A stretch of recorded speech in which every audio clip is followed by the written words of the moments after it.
ओम साई राम। श्री साई सच्चरित्र अध्याय 21 एवं 22। गुरु कृपा हो तो ईश्वर कृपा भी होती है। बिल्कुल बात तो सही है।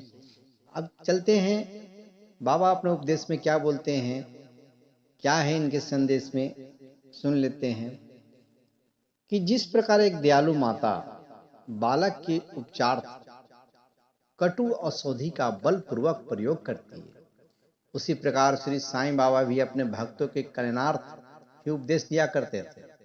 वे अपनी पद्धति गुप्त न रखकर पूर्ण स्पष्टता को ही अधिक महत्व देते थे, और इसी कारण जिन भक्तों ने उनके उपदेशों का पूर्णतः पालन किया वे अपने ध्येय की प्राप्ति में सफल हुए। श्री साईं बाबा जैसे सदगुरु ही ज्ञान चक्षुओं को खोलकर आत्मा की दिव्यता का अनुभव कराने में समर्थ हैं। विषय वासनाओं से आसक्त नष्ट कर वे भक्त की इच्छाओं को पूर्ण कर देते हैं, और जिसके फलस्वरूप ही ज्ञान और वैराग्य प्राप्त होकर ज्ञान की उत्तरोत्तर प्रगति होती रहती है। यह सब केवल उसी समय संभव है जब हमें सदगुरु का सानिध्य प्राप्त हो तथा सेवा के पश्चात हम उनके प्रेम को प्राप्त कर सकें। तभी भगवान भी, जो भक्त काम कल्पतरु हैं, हमारी सहायतार्थ आ जाते हैं। वे हमें कष्टों और दुखों से मुक्त कर सुखी बना देते हैं। यह सब प्रगति केवल सदगुरु की कृपा से ही संभव है, जो कि स्वयं ईश्वर के प्रतीक हैं। इसीलिए हमें सदगुरु की खोज में सदैव रहना चाहिए। अब साठे को गुरु चरित्र पारायण का उपदेश मिला,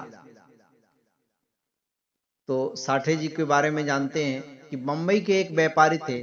तो श्री साठे को एक बार व्यापार में बहुत अधिक हानि हुई। वे अत्यंत निराश हो गए और अशांत होने के कारण घर छोड़कर किसी एकांत स्थान में वास करने का विचार करने लगे। उनके एक मित्र ने उन्हें शिरडी जाने की सलाह दी। उन्हें यह विचार अति रुचिकर प्रतीत हुआ और सन 1917 में वे शिरडी गए।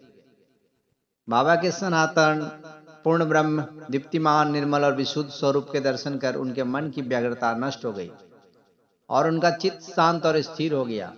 उन्होंने सोचा कि गत जन्मों के संचित शुभ कर्म के फलस्वरूप ही आज मैं श्री साईं बाबा के पवित्र चरणों तक पहुंचने में समर्थ हो सका हूं। श्री साठे दृढ़ संकल्प के व्यक्ति थे, इसीलिए उन्होंने शीघ्र ही गुरु चरित्र का पारायण प्रारंभ कर दिया। जब एक सप्ताह में ही चरित्र की प्रथम आवृत्ति समाप्त हो गई, तब बाबा ने उसी रात्रि को उन्होंने एक स्वप्न दिया, जो इस प्रकार है।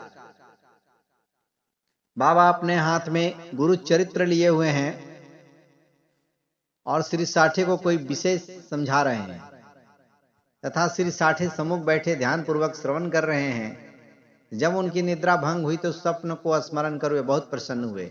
उन्होंने विचार किया कि अब बाबा की अत्यंत कृपा है, तो जो इस प्रकार अचेतन अवस्था में पड़े हुए को जागृत कर उन्हें गुरु चरित्र का अमृतपान करने का अवसर प्रदान करते हैं, उन्होंने यह स्वप्न श्री काका साहेब दीक्षित को सुनाया और श्री साईं बाबा से प्रार्थना करने को कहा कि इसका अर्थ क्या है और क्या एक सप्ताह का पारायण ही मेरे लिए पर्याप्त है अथवा उन्हें पुनः प्रारंभ करूं उसे।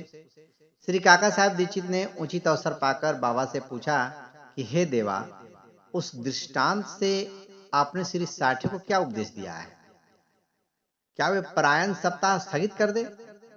वे एक सरल हृदय भक्त हैं, इसीलिए उनकी मनोकामना आप पूर्ण करें, और हे देवा, कृपा कर उन्हें इस स्वप्न का यथार्थ अर्थ भी समझा दें। अब इससे आगे की जो है अगले अंक को प्रकाशित किया जाएगा। तब तक के लिए ओम साई राम, जय जय साई राम। आप सभी खुश रहिए, सुखी रहिए, स्वस्थ रहिए, संपन्न रहिए। आज पहला भाग अध्याय 21 और 22 का पहला भाग संपन्न हुआ। ओम साई राम।